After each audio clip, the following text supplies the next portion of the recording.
தினம்தோறும் விளக்கேற்ற நல்ல எண்ணெய் இதயம் நல்லெண்ணெய். தமிழக சபாநாயகர் அப்பாவு திமுகவுக்கு விசுவாசமாக நடந்து கொள்வதாக பாஜக தலைமை செய்தி தொடர்பாளர் நாராயணன் திருப்பதி விமர்சித்துள்ளார். சமீபத்தில் செய்தியாளர்களிடம் பேசிய சபாநாயகர் அப்பாவு தமிழகத்தில் இருக்கும் தீவிரவாதி ஆளுநர்தான் என்று விமர்சித்திருந்தார்.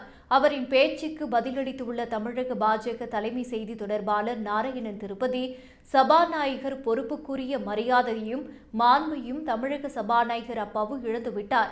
திமுகவுக்கு விசுவாசமாக இருந்தால்தான் மீண்டும் சட்டசபை உறுப்பினராக தொடர முடியும் என்கின்ற ஆசையில் ஆளுநரை தீவிரவாதி என்று சொல்லி புலங்காகிதம் அடைந்துள்ளார். கோவையில் 2022 நடந்த குண்டுவெடிப்பு மற்றும் இஸ்லாமிய மத அடிப்படைவாத பயங்கரவாத அமைப்பான IS இயக்கத்தில் பல இளைஞர்களை சேர்ப்பதற்கான பணியில் ஈடுபட்டதற்காக என கடந்த 5 ஆண்டுகளில் தமிழ்நாட்டில் தேசிய புலனாய்வு அமைப்பினால் இதுவரை 28 பேர் கைது செய்யப்பட்டுள்ளனர். நாட்டிலேயே பயங்கரவாதம் தொடர்பாக அதிக எண்ணிக்கையில் பயங்கரவாத செயல்களில் தொடர்புடையவர்கள் கைது செய்யப்பட்டது தமிழகத்தில்தான் என்று பதிலடி கொடுத்துள்ளார். மேலும் தமிழகத்தில் பயங்கரவாதம் இல்லை, சட்டம் ஒழுங்கு சீராக உள்ளது என்று அப்பாவு பேசியது உண்மைக்கு புறம்பானது என்றும் நாராயணன் திருப்பதி விமர்சித்துள்ளார்.